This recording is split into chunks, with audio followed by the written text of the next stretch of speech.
Mr. Bond.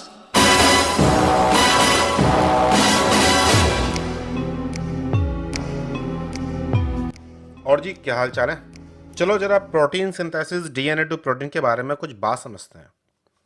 देखो ज्ञान तो हमें बहुत सारा होता है भाई, ट्रांसक्रिप्शन ट्रांसलेशन हमें सब चीज़ें पता है, लेकिन अनफॉर्चुनेटली जब हम ज्ञान इकट्ठा करते हैं तो वो टुकड़ों में इकट्ठा करते हैं और टुकड़ों को जोड़ने की कोशिश नहीं करते, हर टुकड़े को अलग अलग रख के ही पूछते रहते हैं और इसलिए कभी हमें अपने सब्जेक्ट का पूरा एक कंप्लीट इमेज क्रिएट नहीं होता। एग्जाम के टाइम में जब कभी बातें एक जगह की उठा करके कहीं और पूछ लेते हैं तो हम कंफ्यूज हो जाते हैं और तब हमें लगता है कि यार बड़ी दिक्कत है। इसलिए इंफॉर्मेशन को एक ही एंगल में पुरोना, एक कहानी के रूप में देखना, धागों को धागे से जोड़ना, ये बड़ा इंपॉर्टेंट बन जाता है। चलो जानते हैं यहां भी कि धागे कहां तक फैले हुए हैं प्रोटीन सिंथेसिस में। सबसे पहली बात तो आती है सेंट्रल डोग्मा की। हम लोग जानते हैं कि डीएनए अपने आप को रेप्लिकेट कर सकता है और रेप्लिकेट करने वाले एंजाइम का नाम है डीएनए पॉलीमरेज। यहाँ बहुत सारे और प्रोटीन भी इन्वॉल्व होते हैं। इसके अलावा हम ये भी जानते हैं कि आरएनए पॉलीमरेज की हेल्प से डीएनए से आरएनए बन सकता है और इस प्रोसेस को हम लोग ट्रांसक्रिप्शन कहते हैं। हालांकि यहाँ पे आरएनए पॉलीमरेज के अलावा भी और प्रोटीन इन्वॉल्व है। सिमिलरली आरएनए से बनता है प्रोटीन और प्रोसेस का नाम है ट्रांसलेशन। हाँ, ट्रांसलेशन करने के लिए कोई टिपिकल एंजाइम नहीं है बल्कि एक आरएनए प्रोटीन कॉम्प्लेक्स है जिसे हम राइबोसोम के नाम से जानते हैं। इसी राइबोसोम की बड़ी सब यूनिट में पाया जाने वाला आरएनए असल में पेप्टाइड बॉन्ड बनाता है, मतलब पेप्टाइडिल ट्रांसफर एक्टिविटी दिखाता है और इसलिए वो राइबोजाइम का एग्जाम्पल भी है। हम ये भी जानते हैं कि कुछ रिवर्स ट्रांसक्रिप्टेज करने वाले एंजाइम्स, इनके पास एबिलिटी है कि वो आरएनए को डीएनए में कन्वर्ट कर सकते हैं, मतलब सही मायने में रिवर्स कर सकते हैं ट्रांसक्रिप्शन को, इसलिए हम लोग इसे रिवर्स ट्रांसक्रिप्शन भी कहते हैं। और करने वाले एंजाइम का नाम होता है रिवर्स ट्रांसक्रिप्टेज। कुछ वायरसेस, रेट्रोवायरसेस खास तौर से, तो कुछ ट्रांसपोजोन्स, रेट्रोट्रांसपोजोन्स, और हमारे जो टीलोमियर्स होती हैं उनकी लंबाई को मेंटेन करने वाला एंजाइम टीलोमरेज, ये सब इसी फंक्शन पे काम करते हैं। इसी डायग्राम को हम लोग सेंट्रल डोग्मा कहते हैं। अब कहने को तो यहां हमने कह दिया कि भाई डीएनए से प्रोटीन बन गया, प्रोटीन सिंथेसिस हो गई, ट्रांसक्रिप्शन एंड ट्रांसलेशन, बट बात इतनी नहीं है। बीच में और भी कई सारी बातें आती हैं जिनका हमें ज्ञान होना जरूरी है। और इन बातों को समझने के लिए क्यों ना हम सबसे पहले सबसे सिंपल ऑर्गेनिज्म की बात करें, इकोलाई की, मतलब बैक्टीरिया की बात कर लेते हैं, प्रोकैरियोट्स की स्टोरी। बैक्टीरिया की लाइफ बड़ी सिंपल सी है। एक प्लाज्मा मेम्ब्रेन, अंदर कुछ बहुत ज्यादा स्ट्रक्चर नहीं होते बट डीएनए रखा हुआ है और जहां कहीं डीएनए होता है उसे हम लोग न्यूक्लियोइड कहते हैं, उस रीजन को, साइटोप्लाज्म के। और यहाँ डीएनए में कॉम्पैक्ट पैक करने के लिए हिस्टोन्स तो है नहीं, लेकिन एचयू नाम के प्रोटीन्स होते हैं जो हिस्टोन्स की तरह ही होते हैं। डीएनए लूज ही है यहाँ पे। वैसे भी लाइफ बड़ी छोटी सी है। जहां हमारी एक सेल की लाइफ 24 घंटे की हो सकती है, तो बैक्टीरिया तो भाई 20-25 मिनट में जिंदगी पूरी बितानी पड़ती है। तो काम बड़े फास्ट फास्ट होते हैं यहाँ पे। आरएनए पॉलीमरेज जहां जहां जीन्स है उन्हें पढ़ करके आरएनए बना रहे होते हैं और आरएनए पॉलीमरेज को हेल्प करने के लिए सिग्मा फैक्टर की बड़ी जरूरत पड़ती है, जो कि कई तरह के हैं। सभी तरह की जीन्स को पढ़ने के लिए आरएनए पॉलीमरेज तो सेम है, लेकिन कौन सा आरएनए पॉलीमरेज किस जीन को ट्रांसक्राइब करेगा ये सिग्मा के हाथ में है। सिग्मा ड्राइवर्स हैं सही मायने में, सिग्मा 70, सिग्मा 32, अलग अलग कंडीशंस में अलग अलग जीन्स को एक्सप्रेस कराने वाले प्रोटीन्स।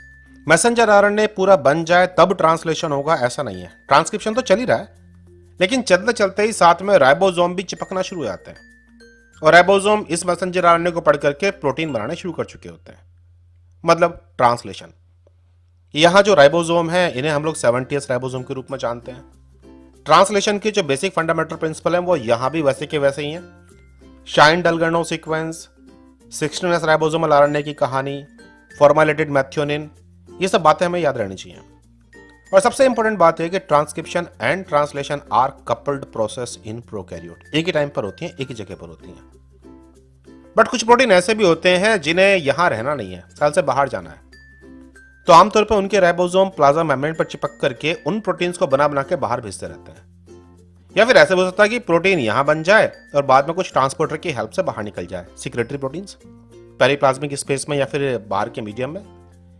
आमतौर पर ऐसे सभी प्रोटीन्स जिनको बाहर जाना है उनके एंड टर्मिनस के रीजन में एक सीक्वेंस पाई जाती है जिसे हम लोग लीडर सीक्वेंस कहते हैं। इसकी खास तौर पर इंपॉर्टेंस तो यूकैरियोट्स में समझ में आती है। प्रोटीन का ट्रांसलेशन हो गया, इसका मतलब प्रोटीन काम करने लायक बन गया, ऐसा जरूरी नहीं है। प्रोटीन की फोल्डिंग, केमिकल मॉडिफिकेशन और प्रोटीन्स की मल्टीपल यूनिट्स का आपस में जुड़ना, वो एज पर द प्रोटीन, ये भी जरूरी है। जब प्रोटीन अपने काम करने लायक पूरा तैयार हो जाएगा तभी वो काम करेगा। चलो अब देखते हैं यूकैरियोट्स की स्टोरी क्या है। यूकैरियोट्स बैक्टीरिया की तरह नहीं है। प्लाज्मा मेम्ब्रेन और उसके अंदर बहुत सारे ऑर्गेनल हैं, जिसमें सबसे इंपॉर्टेंट है न्यूक्लियस। भाई न्यूक्लियस में जहां अंदर एक जगह है न्यूक्लियोलस, तो इसकी बाहर वाली मेम्ब्रेन भी कुछ ऑर्गेनल के साथ जुड़ी होती है, जैसे कि एंडोप्लाज्मिक रेटिकुलम।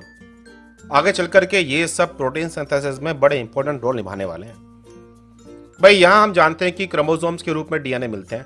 क्रोमोसोम मतलब compactly packed form of the DNA, और इस क्रोमोसोम में बहुत सारे हिस्टोन प्रोटीन्स हैं, नॉन हिस्टोन प्रोटीन्स हैं, कोहेसिन, कंडेंसिन्स। इसलिए क्रोमोसोम्स के पार्ट को या फिर कह लो कि हेट्रोक्रोमेटिन को लूज फॉर्म में आना जरूरी है, ये 11 नैनोमीटर वाली फॉर्म। और इसमें कन्वर्ट करने के लिए बहुत सारे हिस्टोन रीमॉडलिंग एंजाइम से जो काम करते हैं, जैसे कि हिस्टोन एसिटाइल ट्रांसफरेज, या फिर कुछ चैपरॉन्स भी होते हैं जिनका काम है क्रोमेटिन को लूज करना। इस लूज करने की कहानी में ट्रांसक्रिप्शन फैक्टर, आरएनए पॉलीमरेज सब आएंगे। और जब डीएनए इस लायक हो गया कि अब वो खुल सकता है, अब उसको ट्रांसक्राइब कर सकते हैं, तो मैसेंजर आरएनए बनाने के लिए खास सोर्स है आरएनए पॉलीमरेज सेकंड। काफी सारे ट्रांसक्रिप्शन फैक्टर्स की हेल्प से प्रमोटर को पहचानता है, बाइंड करता है और आरएनए बनाना शुरू करता है। जैसे आरएनए बनाया तो आरएनए पॉलीमरेज सेकंड की सी टर्मिनल डोमेन, जो कि बहुत फॉस्फोराइलेट भी है, बिना फॉस्फोराइलेशन के वो ट्रांसक्रिप्शन कर भी नहीं सकता, वहीं पर मौजूद कुछ प्रोटीन्स आके बाइंड करते हैं और मैसेंजर आरएनए के बन रहे हुए 5 प्राइम एंड पर एक ग्वानिन को ऐड कर देते हैं।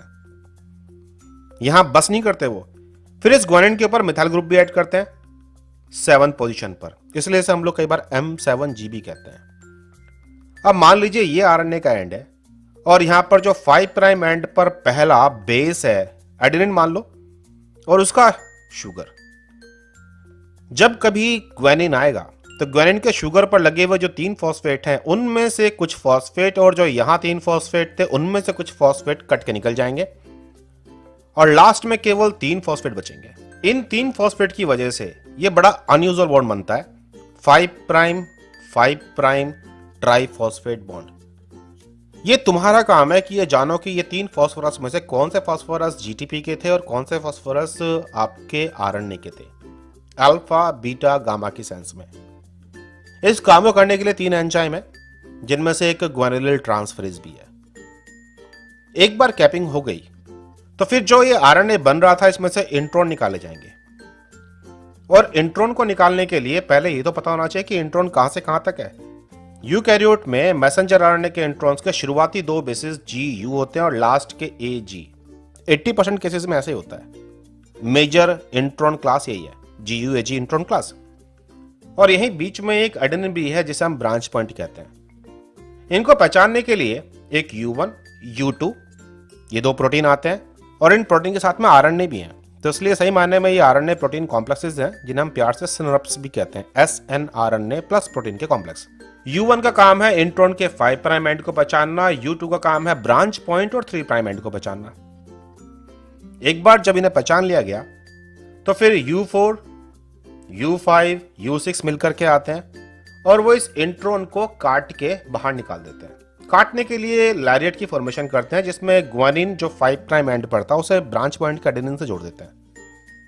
इस जोड़ने की कहानी में एडेनिन बेस का इस्तेमाल नहीं हुआ, उसकी शुगर का इस्तेमाल हुआ, शुगर के 2 प्राइम कार्बन पर लगे हुए OH ग्रुप से जोड़ने के लिए। इसलिए जो लैरिएट के लिए फॉस्फोडास्टर बॉन्ड बनता है, इस बॉन्ड को हम लोग 5 प्राइम 2 प्राइम फॉस्फोडास्टर बॉन्ड भी कहते हैं। इस सारी कहानी को क्लियर करने के लिए कुछ और प्रोटीन भी है, जैसे कि U2AF6535 जो कि 3 प्राइम साइट्स को पहचानते हैं, BBP, और SR प्रोटीन्स। ये प्रोटीन्स वो हैं जो इंट्रॉन एक्सोन के जंक्शंस को देखते हैं और चेक भी करते हैं कि एक्सोन कहां से कहां तक है। एक्सोन को ढक के रखते हैं ताकि गलती से एक्सोन ना कट जाए। इंट्रॉन्स के रिमूवल करने की कहानी में 2 ट्रांस एस्टरिफिकेशन रिएक्शन होती हैं और दोनों रिएक्शन करने का जिम्मा U456 का है। इस सारी मशीन को मिलाकर के हम लोग बोलते हैं स्प्लाइसोसोम, क्योंकि स्प्लाइसिंग करने वाली है। चलिए एक बार स्प्लाइसिंग हो गई, मतलब अब केवल मैसेंजर आरएनए में एक्सोन है। तो अब लास्ट में जब आरएनए पॉलीमरेज बना रहा होता है तो कहीं पर एक सीक्वेंस आती है जिसे हम बोलते हैं पॉली ए सिग्नल सीक्वेंस। मतलब मैसेंजर आरएनए में जैसे ही वो न्यूक्लियोटाइड निकल के आए तो कुछ एंजाइम्स हैं poly A polymerase, cleavage factors, cleavage stimulating factors, ये पहचानते हैं उस सिग्नल सीक्वेंस को और इमीडिएटली कट मार देते हैं आरएनए में से। अब जो बचा हुआ आरएनए कट के अलग हट गया है, इसके ऊपर खूब सारे एडेनिन ऐड किए जाएंगे और इन एडेनिन को ऐड करने के लिए डीएनए थोड़ी पढ़ा गया था, इसलिए ये टेम्पलेट इंडिपेंडेंट एडिशन है एडेनिन्स का। करने वाला एंजाइम पॉली ए पॉलीमरेज, इसीलिए टेम्पलेट इंडिपेंडेंट एंजाइम है। एक बार टेल लग गई, इंट्रॉन्स हट गए, कैप लग गई, तो मैसेंजर आरएनए तैयार है बाहर आने के लिए।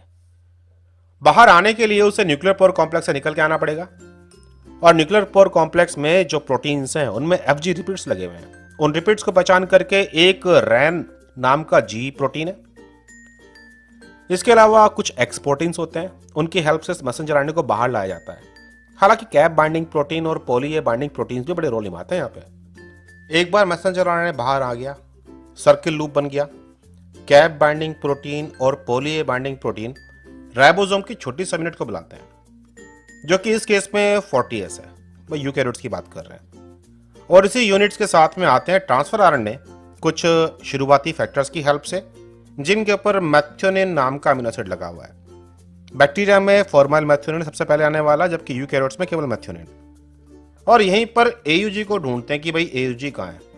असली एयूजी की पहचान है कि वो कोजैक नाम की सीक्वेंस में होगा। मतलब रियल एयूजी जहां अवेलेबल है उस सीक्वेंस को हम लोग कोजैक सीक्वेंस के नाम से जानते हैं। एक बार वो सीक्वेंस आ गई पहचान में तो राइबोसोम की बड़ी सब यूनिट भी आके बाइंड कर जाएगी और इसी के साथ ट्रांसलेशन शुरू हो जाएगा। शुरुआत में ही जब राइबोसोम से 2-4 अमीनो एसिड की चैन बाहर निकल के आएगी एंटामिनस से, जिसे हम लोग लीडर सीक्वेंस भी कहते हैं, ये सीक्वेंस डिफाइन करेगी कि इस प्रोटीन को बनना कहां है और जाना कहां है। अगर ये प्रोटीन ऐसा है जिसमें लीडर सीक्वेंस नहीं है तो मतलब प्रोबेबली इस प्रोटीन को या तो न्यूक्लियस में काम करना है, या न्यूक्लियोलस में, या साइटोसोल में, या माइटोकॉन्ड्रिया में, या क्लोरोप्लास्ट के अंदर अगर है तो, या वैक्यूल के अंदर, या फिर उससे बात करनी है पेरोक्सोसोम्स की। इन किसी भी जगह पर जाने वाले प्रोटीन की सिंथेसिस साइटोसोल में ही होगी। लेकिन अगर प्रोटीन के अंदर लीडर सीक्वेंस है तो इस लीडर सीक्वेंस को पहचान करके एक एसआरपी नाम का प्रोटीन आएगा, जो कि आरएनए प्रोटीन कॉम्प्लेक्स है, और इस पूरी असेंबली को वो एंडोप्लाज्मिक रेटिकुलम पर फिट कर देगा। मतलब कि अब जो प्रोटीन बनेगा वो एंडोप्लाज्मिक रेटिकुलम के अंदर बनेगा। आमतौर पर एंडोप्लाज्मिक रेटिकुलम पर जब राइबोसोम चिपके हुए होते हैं तो उसे हम रफ एंडोप्लाज्मिक रेटिकुलम कहते हैं। राइबोसोम हटा दो तो ये स्मूथ है। स्मूथ एंडोप्लाज्मिक रेटिकुलम का जो मेन काम है वो लिपिड की सिंथेसिस है, तो उसके अलावा डिटॉक्सिफिकेशन है, लीवर में खास सोर्स है P450 की हेल्प से। बट यहां हम रफ की बात करते हैं। जितने भी प्रोटीन ER में बनते हैं ये सारे वो प्रोटीन्स हैं जिन्हें या तो ER में काम करना है, या फिर इन्हें GC में काम करना है, या लाइसोसोम में जाना है, या स्टोर होना है, या फिर सीक्रेट होना है। प्रोटीन बन गए, प्रोटीन बनने के बाद में फोल्डिंग होगी। जहां कहीं पर डाइसल्फाइड बॉन्ड लगने हैं वहां पे PDI नाम का एंजाइम आएगा, डाइसल्फाइड बॉन्ड लगाएगा।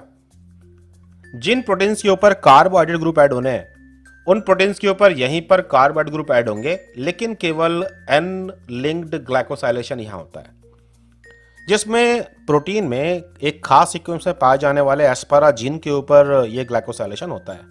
लगभग 14 मोनोसैकेराइड का जुड़ा हुआ एक ओलिगोसैकेराइड। प्रोटीन बन चुका है, फोल्ड हो चुका है। इसको चेक करने के लिए कुछ मॉलिक्यूलर चैपरॉन्स भी हैं, जैसे कि beep, call reticulin, call nexin. ये प्रोटीन्स पहचानते हैं कि ये प्रोटीन प्रॉपर्ली ग्लाइकोसाइलेट है, प्रॉपर्ली फोल्डेड है। अगर ठीक है तो आगे भेजेंगे, अगर नहीं है तो सही करेंगे, और अगर सही नहीं होता तो साइटोप्लाज्म में उड़ेल देंगे इसको, ताकि 26S प्रोटेसोम नाम का सिस्टम इसको डिग्रेड कर डाले। चलिए मान लेते हैं कि प्रोटीन ठीक बनाता, तो यहां से ये प्रोटीन पैक हुआ एक वेसिकल के रूप में। इस वेसिकल के चारों तरफ कुछ खास तरह के प्रोटीन लगते हैं, और ये प्रोटीन इसको ये बताएंगे भी कि जाना कहां है, जैसे कि कॉप सेकंड नाम की प्रोटीन। ये वेसिकल टूट करके यहां से निकलेगी और गोल्जी के पास जाएगी। गोल्जी में आने के बाद प्रोटीन का और मॉडिफिकेशन होता है। जो वो N लिंक्ड ग्लाइकोसाइलेशन किए गए थे उनको काटा छाटा जाएगा, मैच्योर किया जाएगा, और कुछ और प्रोटीन जिनके ऊपर O लिंक्ड ग्लाइकोसाइलेशन होता है वो यही होगा। यहां तक कि कुछ प्रोटीन की टैगिंग भी होती है। जैसे कुछ प्रोटीन पर मैनो 6 फॉस्फेट लगाया जाता है और इसका मतलब है कि इन प्रोटीन को लाइसोसोम में जाना है। वेसिकल को रिसीव करने का जिम्मा सिस फेस पर है गोल्जी के। इस पूरे बीच के रीजन में प्रोटीन्स को मॉडिफाई किया जाता है, सोर्ट किया जाता है, छांटा जाता है कि किस प्रोटीन को कहां भेजना है, उन पर लगे हुए टैग्स का इस्तेमाल करके। और अगर किसी प्रोटीन में केडाइल नाम की सीक्वेंस है तो उसको वापस एंडोप्लाज्मिक रेटिकुलम पर भेज देते हैं। केडाइल अमीनो एसिड सीक्वेंस ये इंडिकेट करते हैं कि इस प्रोटीन की जरूरत गोल्जी में नहीं है, ईआर में थी। और वापस लाने वाली जो वेसिकल्स आएंगी उनके सरफेस पर जो प्रोटीन लगे होंगे वो आइडेंटिफाई करेंगी कि ये वेसिकल गोल्जी से एंडोप्लाज्मिक रेटिकुलम तक जाने के लिए बनी हुई है। आमतौर पर यह प्रोटीन होता है कॉप1। एक बार प्रोटीन डिसाइड हो गए और अब इस प्रोटीन्स को वेसिकल के रूप में पैक करके भेजना है लाइसोसोम्स के पास या अर्ली एंडोसोम्स के पास, तो यहां भी जो वेसिकल्स पैक की जाती हैं, इन वेसिकल्स के ऊपर क्लैथ्रिन नाम के मॉलिक्यूल होते हैं जो आइडेंटिफाई कराते हैं कि भाई ये वो वेसिकल्स हैं जिनकी डेस्टिनेशन है एंडोसोम्स। फिर चाहे ये बाहर से आई हुई मेम्ब्रेन हो रिसेप्टर मीडिएटेड एंडोसाइटोसिस के द्वारा, क्लैथ्रिन कोटेड वेसिकल्स का यही एक मेन काम है। इसके अलावा जब कभी किसी वेसिकल को प्लाज्मा मेम्ब्रेन के साथ फ्यूज करना है या किसी और वेसिकल के साथ फ्यूज करना है तो वहां फ्यूजन करने के लिए भी कुछ खास तौर के प्रोटीन्स होते हैं जिन्हें हम बोलते हैं स्नेयर्स। जहां वेसिकल पर पाए जाने वाले प्रोटीन्स को हम लोग वी स्नेयर कहते हैं तो टारगेट मेम्ब्रेन पर पाए जाने वाले प्रोटीन्स को टी स्नेयर कहते हैं। हर वेसिकल के सरफेस पर लगे हुए ये प्रोटीन ही बताते हैं कि उसे कहां से कहां जाना है। ये वेसिकल्स हवा में डोलती हुई नहीं जा रही होती, माइक्रोट्यूब्यूल्स के ऊपर सवार होकर के काइनिन डाइनिन टाइप के मोटर प्रोटीन्स एंडोप्लाज्मिक रेटिकुलम से गोल्जी और गोल्जी से जहां उनको जाना है वहां भेजते हैं। इस सारी कहानी में और भी बहुत सारे प्रोटीन इन्वॉल्व हैं जो प्रोटीन ये डिसाइड करते हैं कि वेसिकल कब पिंच ऑफ होगी, कब फ्यूज करेगी, और ये सब के सब असल में जी प्रोटीन क्लास के आते हैं जैसे कि रैप प्रोटीन्स। कैल्शियम आयन का इन्वॉल्वमेंट बड़ा अच्छा है खास तौर से फ्यूजन कराने के मामले में। लेकिन अब गौर से देखो, प्रोटीन सिंथेसिस ट्रांसलेशन पे खत्म नहीं होता भाई। देखो, ट्रांसक्रिप्शन होने के बाद जो मॉडिफिकेशन हुए जैसे कि कैपिंग, टेलिंग और स्प्लाइसिंग, पहली बात सिर्फ यही मॉडिफिकेशन होंगे जरूरी नहीं है। कुछ केसेस के अंदर यह भी देखने को मिलता है कि ट्रांस स्प्लाइसिंग या अल्टरनेट स्प्लाइसिंग भी होती है, जिससे एक ही मैसेंजर आरएनए से कई तरह के प्रोटीन बन सकते हैं। तो आरएनए की एडिटिंग भी होती है जिसमें यूरेसिल्स ऐड किए जाते हैं गाइड आरएनए का इस्तेमाल करके या फिर एंजाइम्स का इस्तेमाल करके जैसे कि एडीएआर। कुछ प्रोटीन्स में तो पॉली ए के भी मल्टीपल साइट्स होती हैं। सबका पर्पस यही है एक ही जीन से बहुत तरह के प्रोटीन बन सकें अलग अलग टिश्यूज में। जैसे कुछ जीन के एक्सप्रेस करने से इंटेस्टाइन में वो जीन कुछ और प्रोटीन बनाएगी और वही जीन लीवर में एक्सप्रेस करेगी तो कुछ और बनाएगी। तभी तो मात्र 20,000 जीन होने के बावजूद हमारे पास इतने डाइवर्स टाइप के प्रोटीन्स अवेलेबल हैं। एंटीबॉडी बनने की कहानी में भी ये सारी बातें आती हैं कि एम बनेगा या डी बनेगा। इन सारी कहानियों को जब तक मैच्योर मैसेंजर आरएनए ना बन जाए हम लोग पोस्ट ट्रांसक्रिप्शन मॉडिफिकेशन के रूप में जानते हैं। आरएनए के बाहर निकलने को हम लोग न्यूक्लियर एक्सपोर्ट कहते हैं। ट्रांसलेशन कंप्लीट करने के बाद एसआरपी पार्टिकल के द्वारा पहचान करना, अगर उन्हें एंडोप्लाज्मिक रेटिकुलम पे बनना है तो वहां लेके जाना, तब जाके ट्रांसलेशन कंप्लीट होता है। फिर उसके अंदर होता है post translational modification, disulphide bond की फॉर्मेशन, प्रोटीन की फोल्डिंग, ग्लाइकोसाइलेशन, चाहे एन हो चाहे ओ हो। कुछ प्रोटीन पर फॉस्फेट भी लगते हैं, फॉस्फोराइलेशन। कुछ प्रोटीन की ट्रिमिंग भी होती है और कुछ प्रोटीन में से तो इंट्रॉन टाइप के पार्ट भी निकलते हैं जिसे हम इंटीन स्प्लाइसिंग भी कहते हैं। मतलब बहुत लेवल पर प्रोटीन के मॉडिफिकेशन होने जरूरी है। जब ये सारे मॉडिफिकेशन हो जाएंगे तब जाकर के प्रोटीन काम करने लायक बनता है और वो भी उस जगह जहां उसका होना चाहिए। अब मान लीजिए एक प्रोटीन जो बनाया गया एंडोप्लाज्मिक रेटिकुलम में वो एक हाइड्रोलिक एंजाइम है जिसे लाइसोसोम में काम करना है, तो ईआर से गोल्जी में जाना है। गोल्जी में ये पहचान करने के लिए कि भाई इस प्रोटीन को हमें सेलेक्टिवली लाइसोसोम में भेजना है, तो उसके कार्बोहाइड्रेट को मॉडिफाइड करके मैनोस के ऊपर फॉस्फेट लगाते हैं, मैनो 6 फॉस्फेट बन जाता है वो, और इसको भेजा जाएगा लाइसोसोम के अंदर जहां प्रोटॉन पंप्स काम करेंगे और पीएच को डाउन कर लेंगे। जब पीएच डाउन होगी तभी ये एंजाइम अपने एक्टिव फॉर्म में आएगा काम करने लायक। तो इतना सिंपल भी नहीं है प्रोटीन सिंथेसिस। सही मायने में जहां ट्रांसक्रिप्शन ट्रांसलेशन का जानकारी होना जरूरी है तो post transcription and post translation modification भी समझने बहुत जरूरी है। आई होप एक नक्शा क्रिएट हुआ होगा, कुछ चीजें रिवाइज भी होंगी। अगर कुछ बातें मिस कर गए हो तो दोबारा रिपीट करना, कागज पेन हाथ में लेके खुद ड्रॉ करना। जितने भी यहाँ टर्म्स के नाम आए हैं भाई जरूर खंगाल लेना, वरना कहीं ऐसा ना हो कि एग्जाम में क्वेश्चन देख करके अपने सिर पर हाथ मारना पड़े। ओ तेरी, ये नाम तो हमारे सामने आया था। सही मायने में जरा से पार्ट के अंदर हम लोगों ने ट्रांसलेशन, ट्रांसक्रिप्शन, पोस्ट ट्रांसक्रिप्शन और इंट्रासेलुलर ट्रैफिक की बात की। हमने उन चीजों के नाम लिए जो सबसे इंपॉर्टेंट है इन सारी कहानियों के अंदर। मेहनत तो तुम्हें ही करनी पड़ेगी क्योंकि एग्जाम भी तो तुमने ही देना है। चलो फिर मजे करो। ऐसी बहुत सारी बातें iFly में बड़े आराम से नक्शे के रूप में आती हैं। तब इन्फॉर्मेशन टुकड़े के रूप में नहीं होती, फिर एक इमेज क्रिएट होती है। ये क्लासेस ऑनलाइन होती हैं, आप अपने घर से कर सकते हो। हाई क्वालिटी लेक्चर होते हैं, टाइम तुम्हारी सुविधा के अकॉर्डिंग, जब तुम्हें पढ़ना हो तब तुम पढ़ सकते हो। iFly के साथ आप NET, GATE, ARS, ICMR, DBT सेलेक्ट की तैयारी कर सकते हो। तो साथ में MSc एंट्रेंस के लिए भी जा सकते हो, JNU या IIT के लिए। iFly की क्लासेस ज्वाइन करने के लिए आप मुझे व्हाट्सएप कर सकते हो 9013902981। अगर ये वीडियो पसंद आया तो लाइक करना मत भूलना, और अगर चैनल सब्सक्राइब ना कर रखा हो तो कर लो बड़ी सी घंटी के साथ, और शेयर करो इस वीडियो को अपने उन तमाम दोस्तों के साथ जिनकी कॉन्सेप्ट टुकड़ों में बिखरी पड़ी है। अरे टुकड़े जोड़ दो, जरूरी नहीं है कि हमेशा फेविकोल का ही साथ हो। iFly का है साथ तो घबराने की है क्या बात। और हमेशा याद रखो कि iFly तुम्हारी लाइफ में कैटलिस्ट की तरह है, तुम्हारी चीजों को आसान बनाने के लिए। iFly के बारे में और जानकारी पाने के लिए गूगल कर सकते हैं iflynetgate.com। चलो फिर फिलहाल तो तुम मजे करो। Bye bye.